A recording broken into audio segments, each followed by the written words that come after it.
Hello friends, welcome back to my channel.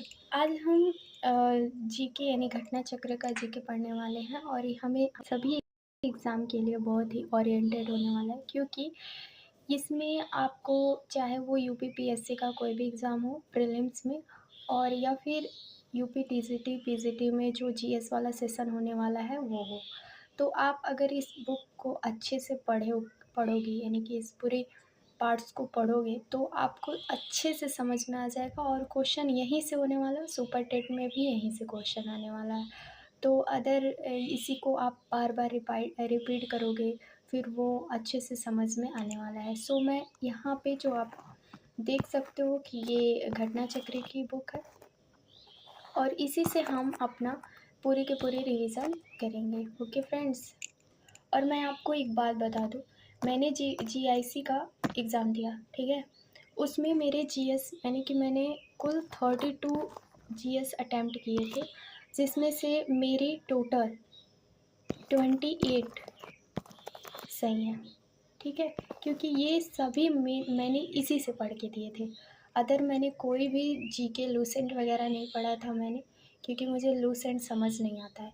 और ये मुझे बहुत खुशी हुई थी कि मैंने 28 क्वेश्चन जीएस के कंप्लीट सही किए, ठीक है। तो ये मुझे अच्छा लगा क्योंकि ये बुक मुझे बहुत ही हेल्प दिया है। आप भी इसको पढ़िए और आपको भी बहुत हेल्प मिलेगा। ओके फ्रेंड्स, तो इसे लास्ट तक आप देखिएगा ज़रूर। पहला पॉइंट आज का हमारा होगा भारतीय राज्य व्यवस्था, और ये अपडेटेड है सारे के सारे नोट्स, बिकॉज 26 के हैं। और जितने भी PYQ RO PCS और जितने भी उत्तर प्रदेश में एग्ज़ाम हुए हैं उन सभी से जो PYQ आए हुए हैं वो इसी में नोटेड है। कुछ भी आपको इधर उधर से नहीं पढ़ना है। सो इम्पोर्टेंट पॉइंट्स, अगर हमारा पहला पॉइंट होगा वह है भारत का संवैधानिक विकास। तो भारत का संवैधानिक विकास में हम स्टडी करने वाले हैं। तो यहाँ पे आप देखो कि जो हमारा भारत का संवैधानिक विकास है वो क्या कह रहा है, यानी कि संविधान नियमों एवं कानूनों का वह संग्रह है जिसके आधार पर किसी देश का शासन संचालित होता है यानी कि किया जाता है।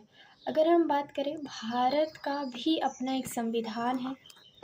भारत संविधान के विकास को भारत में कंपनी के शासन तथा ब्रिटिश क्राउन के शासन के तहत निर्मित अधिनियमों के विकास के रूप में समझा जा सकता है। देखो, ये हमारा संविधानिक जो है ना, वो सबसे पहले अगर कंपनी के शासन और ब्रिटिश क्राउन के शासनकाल की बात करें तो सबसे पहले ईस्ट इंडिया कंपनी के शासन हेतु पारित ब्रिटिश संसदीय विधि, जिसमें आपको 1773 से लेकर 1853 तक के देखने को मिलेगा। जैसे देखो यहाँ पे अगर हम बात करें तो 2 पॉइंट है। एक तो आपका East India Company Regulating Act 1773, Pitt's India Act 1784, Charter Act 1793, Charter Act 1813, Charter Act 1833 और चार्टर एक्ट 1853। देखो एग्ज़ाम में हमारा आता है कि कितने चार्टर एक्ट पारित हुए थे, कितने पारित हुए थे। तो इसमें अगर आप देखो 4 चार्टर एक्ट हैं, एक पीटस एक्ट है जो 1773 के बाद आया था, और रेगुलेटिंग एक्ट तो आपको पता ही है। फिर उसके बाद अगर हम बात करते हैं हमारे नेक्स्ट पॉइंट का, तो यहाँ पे आपको देखने को मिलेगा ब्रिटिश ताज के शासनाधीन पारित अधिनियम, जिसमें 1858 से लेकर 1947 तक दिया हुआ है। अब देखो, जब 1857 दिया रहता है तो 1858 का भारत शासन अधिनियम, यानी कि पहला क्या है, 1858 में भारत शासन अधिनियम आया था। फिर 1861 में भारतीय परिषद अधिनियम आया था, यानी कि भारतीय परिषद अधिनियम को हमें देखना है कि कितने आए थे। तो देखो 1861 का भारतीय परिषद अधिनियम, 1892 का भारतीय परिषद अधिनियम और 1909 का भारतीय परिषद अधिनियम। तो हम इन सभी, यानी कि अगर पूछा जाएगा कि कितने भारतीय परिषद अधिनियम बने थे, तो वो 3 होगा, 1861, 1892 और 1909। तो ये क्वेश्चन बनता है, तो ध्यान दीजिएगा। नेक्स्ट हमारा पॉइंट है 1919 में भारत शासन अधिनियम, 1935 का भारत शासन अधिनियम। देखो यहाँ दो प्रकार के भारत शासन अधिनियम आपको देखने को मिला, 1919 में और 1935 में, और एक है हमारा 1947 में, जब हमारा भारत पूरी तरह से स्वतंत्र हो गया। ठीक है, अब हम एक एक पॉइंट को स्टडी करेंगे। ओके, तो हमारा पहला पॉइंट है 1773 का रेगुलेटिंग एक्ट।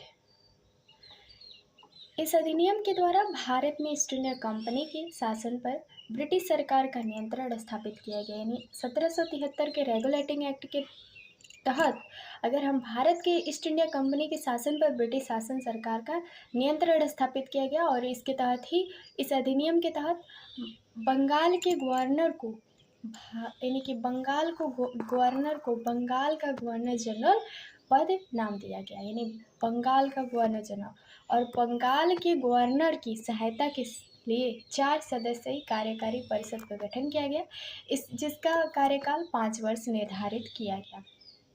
इस व्यवस्था के तहत वॉरेन हस्टिंग बंगाल के प्रथम गवर्नर जनरल बना, तथा फ्रांसिस क्लोरिंग मानसन और बारवेल काउंसिल के सदस्य नियुक्त हुए। तो ये है इम्पोर्टेंट पॉइंट्स। तो ये बहुत ही फैक्चुअल है अगर हम इसमें देखें तो। नेक्स्ट हम देखें तो इस व्यवस्था के तहत मद्रास तथा मुंबई के गवर्नर को बंगाल के गवर्नर जनरल के अधीन कर दिया गया। 1773 के रेगुलेटिंग एक्ट के तहत 1774 ईस्वी में बंगाल कलकत्ता में एक उच्चतम न्यायालय की स्थापना हुई थी। यानी कि बंगाल के कोलकाता में उच्चतम न्यायालय की स्थापना हुई थी। कब? 1774 में, जिसमें एक मुख्य न्यायाधीश तथा 3 अन्य न्यायाधीश थे। इस उच्च न्यायालय के प्रथम मुख्य न्यायाधीश कौन थे? सर एलिजा एम्पे थे, जबकि 3 अन्य न्यायाधीश चैम्बर्स, लिमेस्टर तथा हाइड थे।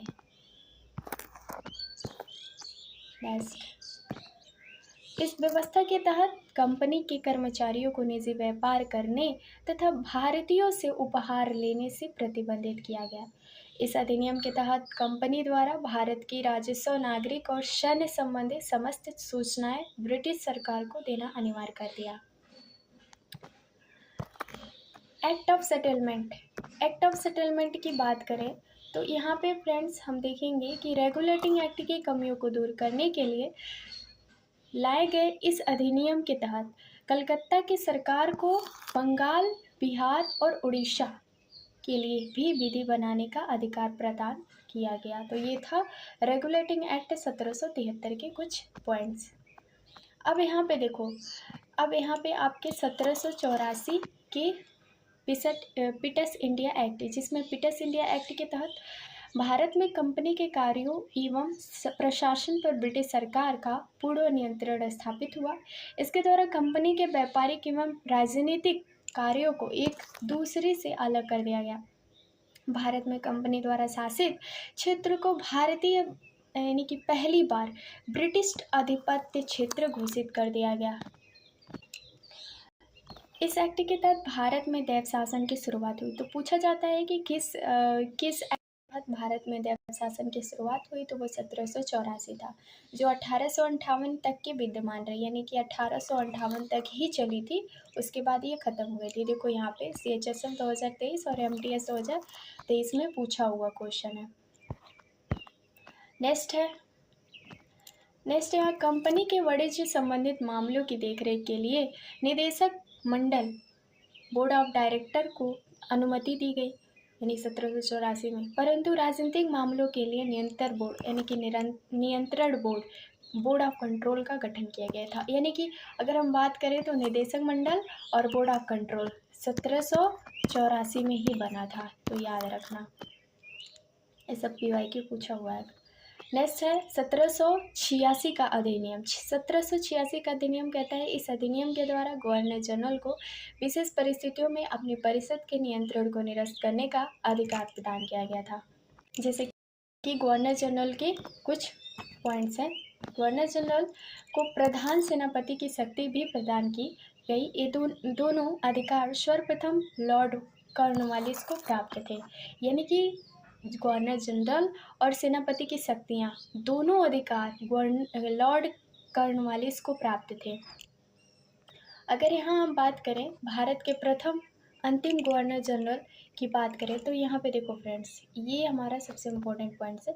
जैसे यहाँ भारत के प्रथम अंतिम गवर्नर जनरल लॉर्ड क्लाइव, अगर हम बात करें तो लॉर्ड क्लाइव बंगाल का प्रथम गवर्नर जनरल 1758 से 1760 और 1765-67 तक रॉबर्ट क्लाइव था। बंगाल का प्रथम गवर्नर जनरल था वॉरेन हेस्टिंग, 1772 से 1774 बंगाल का अंतिम गवर्नर जनरल। फिर उसके बाद बंगाल का अंतिम गवर्नर जनरल था लॉर्ड विलियम बेंटिक, 1834 से 1835 भारत का प्रथम गवर्नर जनरल था लॉर्ड विलियम बेंटिक।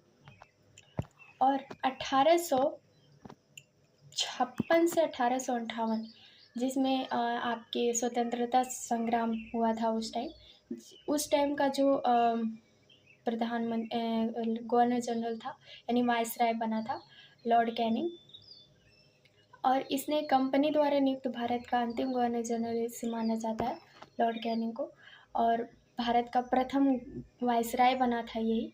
और 1947 अगस्त 1947 भारत का अंतिम वायसराय लॉर्ड माउंटबेटन बने थे। अगस्त 1947 जून 1948 तक स्वतंत्र भारत का प्रथम गवर्नर जनरल यही थे लॉर्ड माउंटबेटन। उसके बाद भारतीयों में यानी कि भारत के प्रथम भारतीय गवर्नर जनरल 1948 में जनवरी 1950 स्वतंत्रता भारत के प्रथम तथा अंतिम भारतीय गवर्नर जनरल सी गोपालचरी बने थे। तो ये आपके बहुत इंपॉर्टेंट पॉइंट्स हैं, तो ये हमें याद रखना है। नेक्स्ट हमारा पॉइंट है चार्टर एक्ट। यहाँ पे 1773 के 93 के चार्टर एक्ट दिए हुए हैं, 93 है 1793। इस चार्टर एक्ट की बात करें तो चार्टर एक्ट 1793 को ईस्ट इंडिया कंपनी 1793 के नाम से भी जाना जाता था। इस अधिनियम के तहत कंपनी के अधिकार को 20 वर्ष के लिए बढ़ा दिया गया। 1813 चार्टर एक्ट, 1813 के चार्टर एक्ट की बात करें 1813 के चार्टर एक्ट की बात करें तो यहाँ पे देखो इम्पोर्टेंस पॉइंट, इसके द्वारा कंपनी के भारतीय व्यापारों के यानी व्यापार के अधिकार को समाप्त कर दिया गया।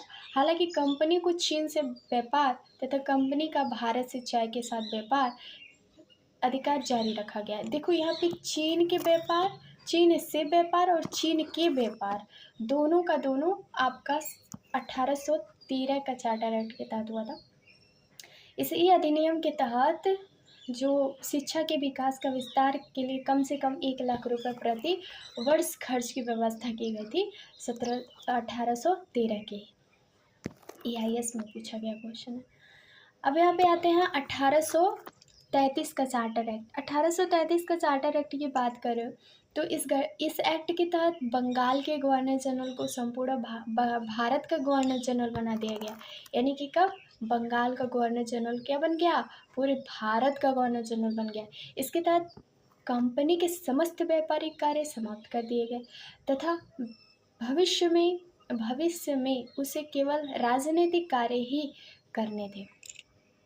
तो ये इम्पोर्टेंट पॉइंट्स बनता है हमारा। नेक्स्ट हमारा आता है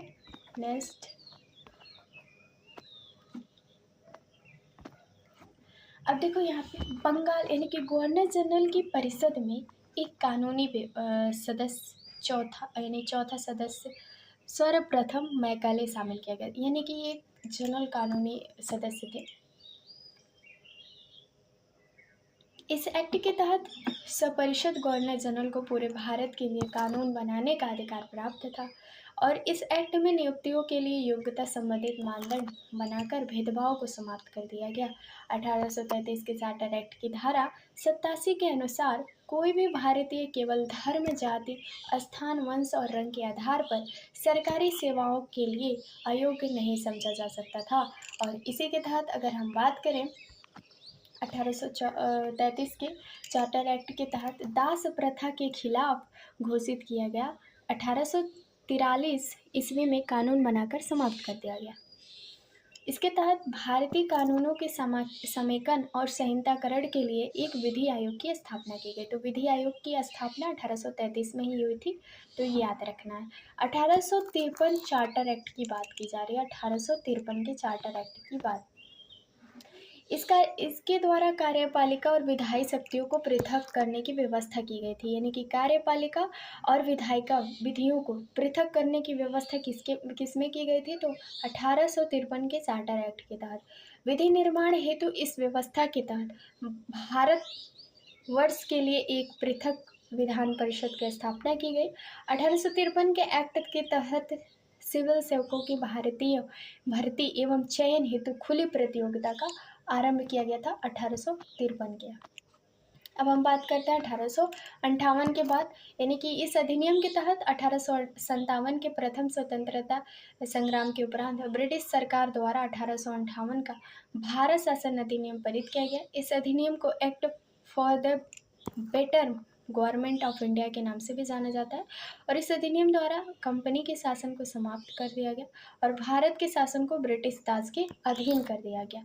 अब 1784 के पीटर्स इंडिया एक्ट के तहत जो लागू हुआ था वो दैव शासन प्रणाली को भी समाप्त कर दिया गया। ये 2023 में सीजीएल में पूछा हुआ क्वेश्चन है।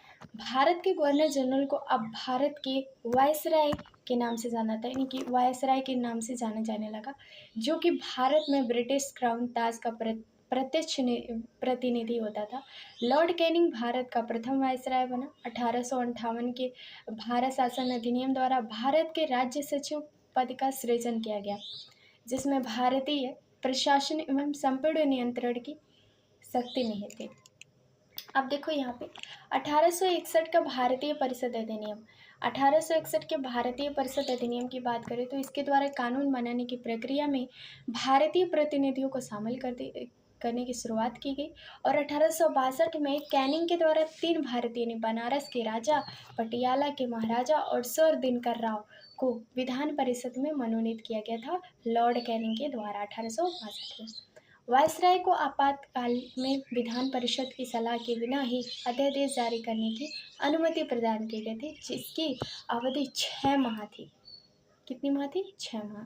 इस अधिनियम द्वारा वायसराय को नए प्रांतों की स्थापना तथा उनकी सीमाओं में परिवर्तन का अधिकार भी प्राप्त हो गया। वायसराय को प्रांतों में विधान परिषदों की स्थापना की शक्ति प्रदान की गई।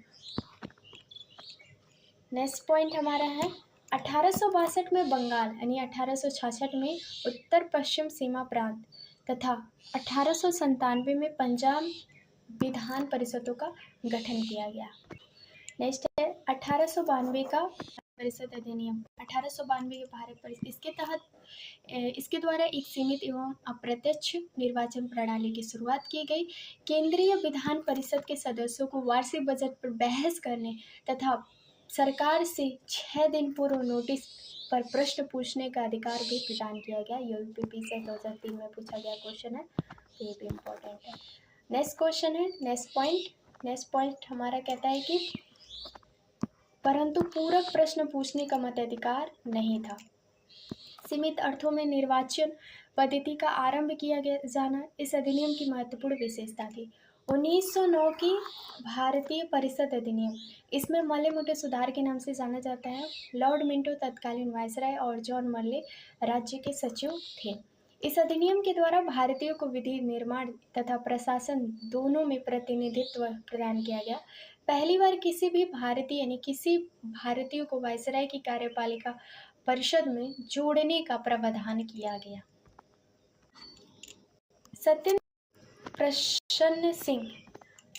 जो सत्येंद्र प्रसन्न सिन्हा थे, ये यूपीएससी 2024 में क्वेश्चन पूछा था इनके बारे में। वायसराय की कार्यपालिका परिषद के प्रथम भारतीय सदस्य बने। इन्हें विधि सदस्य के रूप में शामिल किया गया। इस अधिनियम के केंद्रीय तथा प्रांतीय विधायिनी शक्ति को बढ़ा दिया गया। परिषद के सदस्यों को बजट एवं लोकहितों के विषयों की विवेचना करने, प्रस्ताव लाने और प्रश्न पूछने के साथ पूरक प्रश्न करने का अधिकार दिया गया। इस अधिनियम के द्वारा मुसलमानों के लिए सांप्रदायिक प्रतिनिधित्व तथा अलग निर्वाचन की स्थापना की गई। तो ये क्वेश्चन बार बार पूछा भी जाता है, तो ये इम्पोर्टेंट है। नेक्स्ट है, इसने सांप्रदायिकता को वैधानिक रूप से प्रदान किया और लॉर्ड मिंटो को सांप्रदायिक निर्वाचन के जनक के रूप में जाना जाता है। अब बात करते हैं हम 1919 भारत शासन अधिनियम। इसमें मंटेग्यू चेम्सफोर्ड सुधार के नाम से जाना जाता है। इस समय मंटेग्यू भारत का राज्य सचिव जबकि चेम्सफोर्ड भारत का वायसराय था। प्रांतों में आंशिक उत्तरदायी शासन का दैव शासन की व्यवस्था की गई थी। अब यहाँ पे दैव शासन की व्यवस्था की बात करें तो दैव शासन प्रणाली के जनक कौन थे? तो दैव शासन प्रणाली के जनक लियोनेल कार्टेस थे। प्रांतीय विषयों को दो भागों या हस्तांतरित और आरक्षित में बांटा गया। हस्तांतरित विषयों को प्रशासन गवर्नर उन मंत्रियों की सहायता से करता था जो विधान परिषद के प्रति उत्तरदायी थे, जबकि आरक्षित विषयों पर गवर्नर कार्यपालिका परिषद की सहायता से प्रशासन करता था।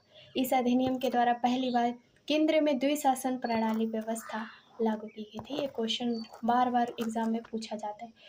केंद्र में द्विशासन यानी ये व्यवस्था कब की गई? तो 1919 के शासनकाल में।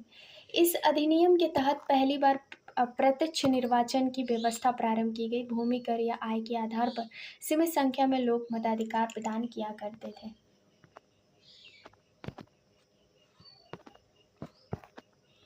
अब यहाँ पे देखो, सांप्रदायिक आधार पर सिखों और भारतीय ईसाइयों, अगले भारतीयों और यूरोपियों के लिए भी अलग निर्वाचन के सिद्धांत को लागू कर दिया गया। इस अधिनियम में पहली बार उत्तरदायी शासन शब्द का प्रयोग किया गया था। उत्तरदायी शासन का प्रयोग 1919 में किया गया था।